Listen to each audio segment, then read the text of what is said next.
By the winter of 1914, Europe no longer sounded like a continent at peace. It breathed through gunfire, thundered with artillery, and bled quietly in the mud-filled trenches carved across fields that once grew wheat. Soldiers lived underground, surrounded by damp earth, rats, and the constant fear that the next second could be their last. Days blended into nights, and hope became something distant, almost unreal. Young men from different nations faced each other across narrow stretches of land, trained to see the figure on the other side not as a human being, but as an enemy. Orders were simple: survive, obey, and kill when commanded. Letters from home arrived less often, and when they did, they carried memories that hurt more than they healed. Families sat by warm fires far away, while sons stood shivering with rifles in frozen hands. World War I had begun only months earlier, yet it already felt endless.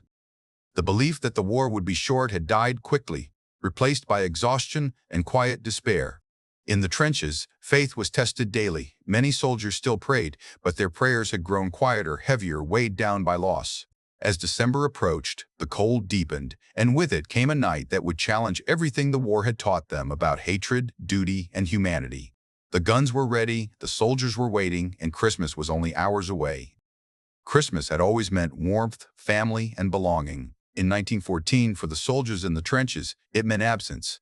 Absence of home, of loved ones, of comfort. Decorations were replaced by barbed wire, and carols were replaced by the distant echo of shellfire. Yet even here, the idea of Christmas could not be erased completely. Many of the soldiers were Christians. They knew the story of the night when peace was promised to the world. They remembered churches filled with candles and voices singing together. In the trenches, some men carried small Bibles in their pockets, worn thin from nervous hands. Others carried memories instead: mothers preparing meals, children waiting for gifts, familiar prayers spoken softly before sleep. As December 24th arrived, an uneasy silence began to spread along certain parts of the front. Fighting slowed, not because of orders, but because of hesitation. Men wondered if the soldier across the field felt the same loneliness, the same longing to be somewhere else. The enemy remained unseen, hidden behind earth and darkness, yet strangely closer than ever. Inside the trenches, quiet conversations replaced shouted commands. Some men spoke of home, others of faith, and some said nothing at all. The night air carried something unfamiliar, not peace yet, but the possibility of it. Christmas was approaching the front lines, not as a celebration, but as a question. A question no one had planned to ask. And then, in the cold darkness, a sound rose that did not belong to war. It began softly, almost uncertain, drifting across the frozen ground like a fragile thread. A song, not a command, not a warning, but a melody. From the German trenches came the sound of Stille Nacht, sung quietly at first, as if the singers themselves were unsure whether it was allowed to exist there. The notes carried across no man's land, reaching ears that had been trained to listen for danger. British soldiers froze. Some gripped their rifles tighter, expecting a trick. Others simply listened, unable to move. When the song ended, there was a pause long enough for fear to return. Then, from the opposite side, voices answered. Silent Night, sung in English, hesitant but real. The same song, the same meaning, crossing the same ground where bullets usually flew. Lights appeared.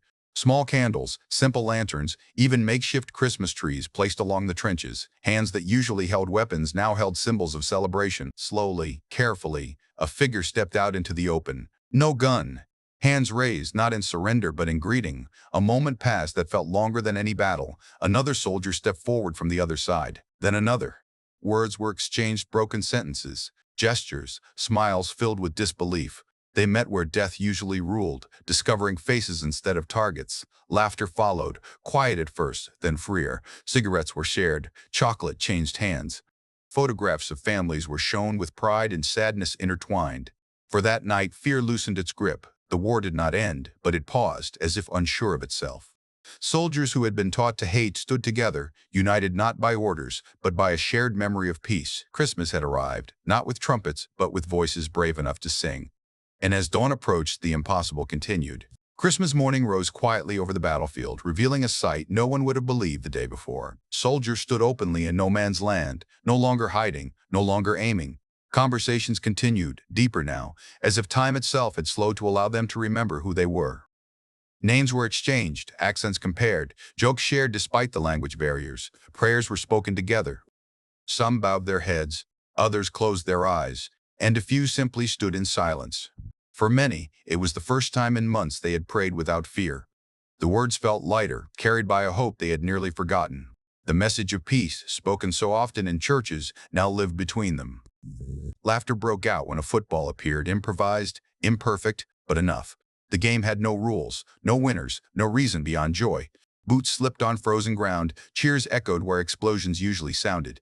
For a brief time, the war seemed like a distant memory rather than a daily reality.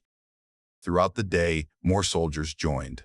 Not every section of the front experienced the truce, but where it happened, it left a mark that could not be erased. Men who had expected to die anonymous deaths now shared stories, realizing how similar their lives were beyond the uniforms.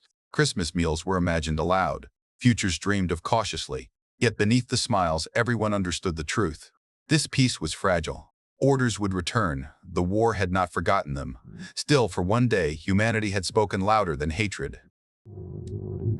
The soldiers did not know how history would remember this moment, but they felt its weight deeply. Friendly contact was forbidden. The truce was over. Soldiers returned to their trenches, carrying more than memories. They carried the knowledge of what peace felt like. Goodbyes were brief and awkward. There were handshakes, nods, and looks that said more than words ever could. Rifles were picked up again, but they felt heavier now. The enemy had faces, names, and laughter attached to them, and that knowledge did not disappear when the shooting resumed.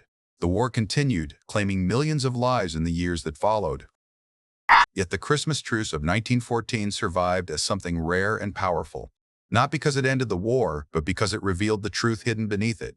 Even in the darkest conditions, humanity could still choose compassion. For one day, soldiers remembered that they were not born to hate. They were sons, brothers, believers, and human beings. Christmas did not stop the war, but it stopped something else, the belief that peace was impossible. And long after the trenches were filled and the guns fell silent, that single night remained as a reminder. Even in war, the light of peace can still appear.